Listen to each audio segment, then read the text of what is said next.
حجت کے ذریعے تمام کرتا ہے، اور یہ حجت کی نہ سن کر بھی، حجت کے سوال پر لبیک نہ کہہ کے بھی گمراہ ہوتے ہیں، تو کس طرح گمراہ ہوتے ہیں؟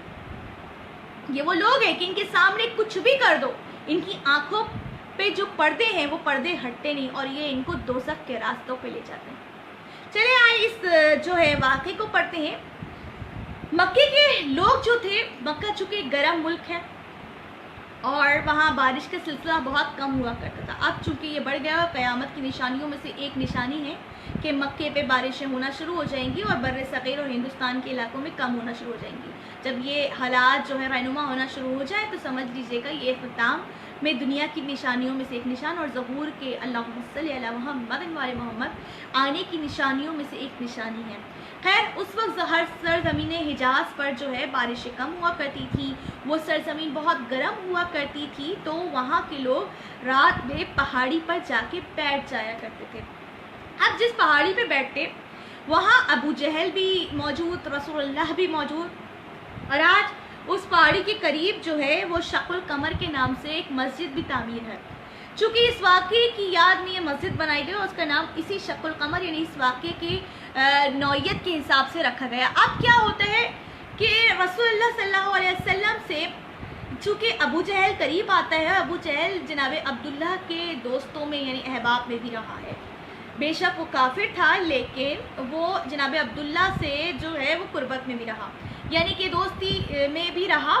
تو اس نے آ کے کہا کہ بھتیجے، تم یہ تو بتاؤ کہ تم کہتے ہو کہ میں دین اسلام لایا ہوں، میں اللہ کا پرچار کرتا ہوں، میں توحید کا پیغام دیتا ہوں، تو کیا دوسرے انبیاء کی طرح، دیگر انبیاء کی طرح کیا تم بھی معجزہ دکھاتے ہو؟ اب چونکہ ابو جہل کے ساتھ یہودی عالم تھا، ایک مرتبہ اللہ کے نبی نے اسی پہاڑ کے سنگریزے اٹھا کر، یعنی پہاڑ سے کنکر کو اٹھایا تو سنگریزے کلمہ پڑھنا شروع ہوئے۔ ایک مرتبہ جب کلمہ پڑھنا شروع ہوئے تو اس یہودی عالم کے ساتھ ابو جہل نے مل کے کہا یہ آپ کی کرامات یعنی معجزہ نہیں ہے بلکہ یہ جادوگری ہے۔ بس اتنا کہنا تھا، قریب میں ایک بکری کا گزر ہوا، رسول اللہ صلی اللہ علیہ وسلم نے جن کی زبان، جن کی لسان جو ہے وہ یہ الہی سے دھلی ہوئی ہے، ایک مرتبہ طٰہٰ، یاسین، مدثر جس کا نام قرآن میں پروردگار عالم دے رہا ہے، اس نبی مکرم نے ایک مرتبہ انگلی سے اشارہ کیا۔ یہاں انگلی کا اشارہ تھا ایک بے زبان جانور بکری نے کلمہ پڑھنا شروع ہوا، کلمہ پڑھنا اپنی زبان پہ اس کلمے کو ورد کرنا شروع کیا۔ جب جیسے ہی کلمے کو پڑھنا شروع کیا پھر اس جادوگر نے کہا ابو جہل کے ساتھ مل کے کہ یہ تو ایک جادو ہے، یہ معجزہ نہیں ہے۔ تو کہا آپ کیا معجزہ دیکھنا چاہتے ہیں؟ ایک مرتبہ جملہ کہا ہم چاہتے ہیں کہ آپ چاند کو شگافتہ کر کے دکھائیں۔ کیوں؟ کیونکہ اس زمانے میں یہ مانا جاتا تھا، ہندوؤں کا یہ جو ہے وہ کیا کہتے ہیں کانسیپٹ ہے کہ اگر کوئی جادوگر ہے تو سات سمندر کی پار یا سمندر کے دوسرے پار اس کی جادوگری، اس کے جادو کا اثر نہیں ہوگا۔ لیکن یہی تصور کافروں کے پایا جاتا تھا کہ اگر کوئی جادوگر ہے اور اس کا جادو بڑا تیز ہے یا بہت بہترین جادوگر ہے تو اس کا جادو آسمان پہ نہیں ہوگا۔ ایک مرتبہ سوال کیا کہ اے احمد مرسل، اے در یتیم عبداللہ، اگر آپ چاند کے دو ٹکڑے کر کے دکھائیں تو معلوم ہو کہ آپ معجز نما ہیں۔ بس سوال کیا، رسول اللہ نے کہا ٹھیک ہے لیکن یہ معجزہ ایک شرط پہ دکھایا جائے گا۔ کہا سوال کے جواب میں کہ ہاں کیوں نہیں، کیا ہے شرط؟ بھتیجے فرمائیں گے۔ کہا کہ میں چاہتا ہوں کہ اس دن قریش کے سارے سردار اس پہاڑی پہ آئیں، پہلی شرط۔ دوسری، جب میں یہ معجزہ دکھاؤں، جب یہ معجزہ میں دکھا دوں اور معجزہ دیکھنے والے اپنی آنکھوں سے دیکھ لیں تو ہر وہ دیکھنے والا اسلام لائے گا لازمی۔ بس یہ دونوں شرطوں پہ انہوں نے لبیک کہا، مگر یہ لبیک دل سے نہیں تھا، یعنی یہ صدائیں جو تھی وہ صرف اور صرف فقط زبان سے تھی، ان کی دماغ پہ جہالت کے جو پردے تھے وہ کبھی نہیں ہٹ پائے۔ اب کیا ہوا، کیونکہ ابو جہل کہا ہی جہالت کے باپ کو جاتا ہے۔ اب ایک مرتبہ قریش کے سردار کو بلایا گیا، جیسے ہی قریش کے سردار آ گئے تو کیا ہوا، یہاں قریش کے سردار آنا شروع ہوئے، یہاں ابو جہل آیا، یہاں یہودی عالم آیا۔ جیسے یہ سب آ گئے ایک مرتبہ کیا ہوا، رسول اللہ نے چاند کی طرف دیکھا۔ اب یہ چاند کی 14 ذی الحج کی تاریخ یعنی کہ آج کی تاریخ ہے۔ ایک مرتبہ چاند کو 2 انگلیوں کے اشارے سے شگاف کیا. پوری دنیا نے دیکھا کہ چاند کے 2 ٹکڑے ہو گئے. جب چاند کے 2 ٹکڑے ہو گئے تو پھر کیا ہوا کہ جب چاند کے 2 ٹکڑے دیکھ لیے تو اب پوری سرزمین حجاز جو ہے تعجب میں ہے کہ یہ کیسے ہو گیا. آج تک کسی انبیاء نے، کسی نبی نے، کسی جو ہے پیغمبر نے یہ معجزہ نہیں دکھایا. یہ معجزہ ان کے لیے نیا تھا. جیسے ہی یہ معجزہ دیکھ لیا، اب تعجب میں آ کر لوگوں کے منہ سے یہ صدائیں نکلی کہ یہ تو کوئی بہت بڑا جادوگر ہے. یعنی کہ کلمہ نہیں پڑھا بلکہ اس کو بھی جادو سے ہی تشبیہ دے دی.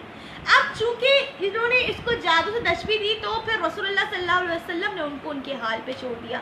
اب یہی معجزہ جو سرزمین حجاز پہ ہوا، سیم یہی معجزہ ہزاروں لاکھوں میل یہی چیز اسی تاریخ کو ہندوستان میں ایک بادشاہ چرمن کے نام سے رہنے والا اس نے دیکھا.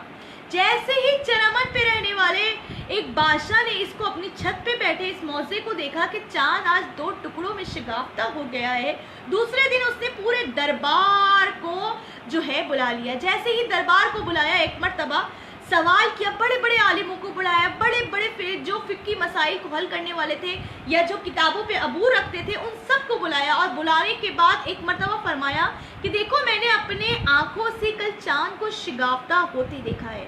یہ کیا ماجرا ہے؟ نہ جانے ایسا کیسے ہوا، میری آنکھوں کا دھوکہ تو نہیں تھا. لہٰذا یہ بتلایا جائے کہ یہ واقعہ کیوں رہنما ہوا.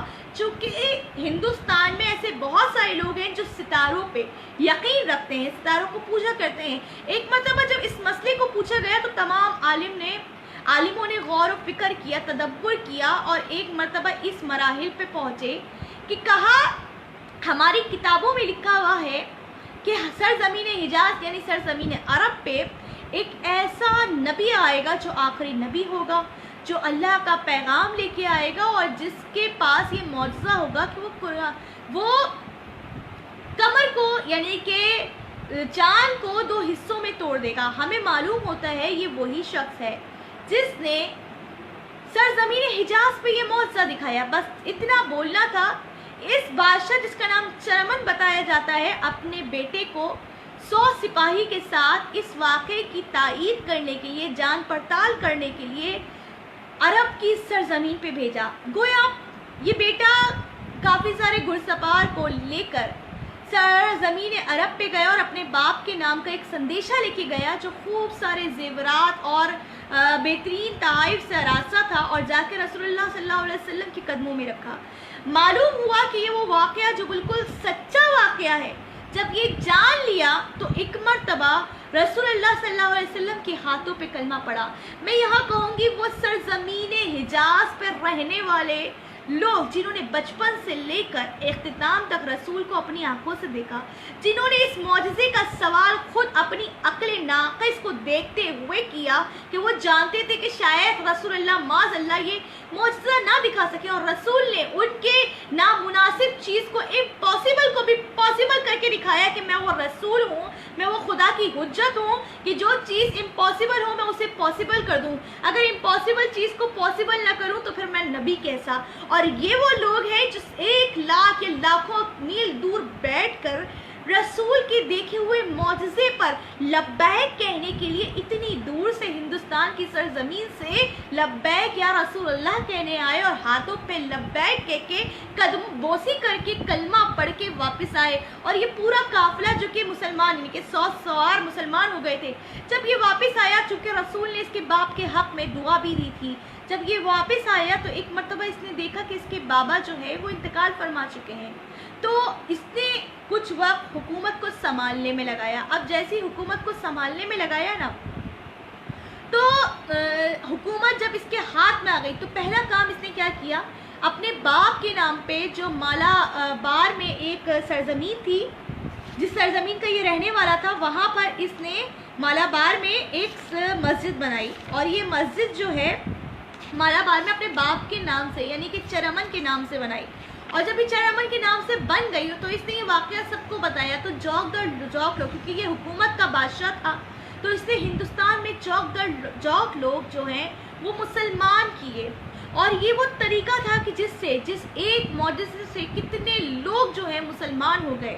لیکن واہ ہو عرب کے بدھوؤں پر کہ جو یہ واقعہ اپنی آنکھوں سے دیکھ کر بھی رسول جن کو رسول اللہ صلی اللہ علیہ وسلم کو جو لوگ صادق اور امین کہتے تھے، جنہوں نے یہ معجزہ دیکھ لیا، جو اس پورے گھرانے کو یعنی بنی ہاشم کے گھرانے کو اور ان کی صداقت کو، ان کی معجز نمائی کو مانتے تھے، کیونکہ وہ گھرانہ ہے جس کی پیدائش سے حراس کے واقعات جو شروع ہوئے وہ اختتام تک جو ہے وہ کلام بلاغت جیسے معجزے اور صرف کمر کو توڑنے یعنی شگف القمر کو شق القمر جیسے معجزے نہیں دکھائے رسول اللہ نے، بلکہ اپنی انگلی کو اشارہ کر کے سورج جو مغرب میں غروب ہو رہا تھا اس کو مشرق تک واپس لے جا کر دوبارہ سے ابھار کے میرے مولا کی نماز کو پورا کرایا۔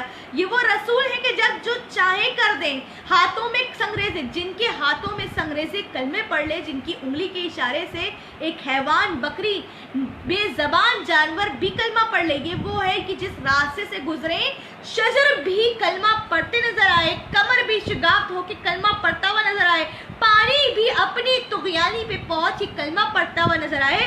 عام فہم میں ہم اہل معرفت اسے محمد عربی کہتے ہیں۔ اللہ صلی علی محمد وآل محمد وعجل فرجہم اجمعین۔ تو یہ وہ واقعہ ہے کہ جس نے ہندوستان میں سب کو مسلمان کیا، اور آج چونکہ تاریخ وہ طفلان مسلم یعنی کہ جناب مسلم کے فرزند کی شہادت کا وقت ہے۔ کون ہے جناب مسلم؟ سب جانتے ہیں کہ یہ جناب مسلم، ان کو لغت میں اگر جانا جائے تو قاصد کو بھی سفیر کہتے ہیں، سفیر کربلا ہے، سفیر حسین ہے، غریب کوفہ ہے جناب مسلم، اور ان کو قاصد بھی یعنی کہ لغت میں سفیر کے معنی دیکھتے ہیں تو قاصد کو بھی کہا جاتا ہے، پیغمبر کو بھی کہا جاتا ہے۔ خیر، جو پیغام دینے والا ہو، بھیجنے والے کی بات کو ایز اٹ از پہنچانے والے کو بھی قاصد یا سفیر کہتے ہیں، اور ہم دیکھتے ہیں کہ جسے بھیجا جائے اس کے امین کو بھی سفیر کہتے ہیں جناب مسلم۔ اور کتاب کربلا کے دبیچے کا نام مسلم ہے۔ جناب مسلم کی فضیلت میں اگر میں یہ بات کہوں کہ صرف جناب مسلم امام حسین کے چچا زاد عموزاد بھائی نہیں تھے، بلکہ جناب مسلم کو اگر سفیر بنا کے امام حسین نے بھیجا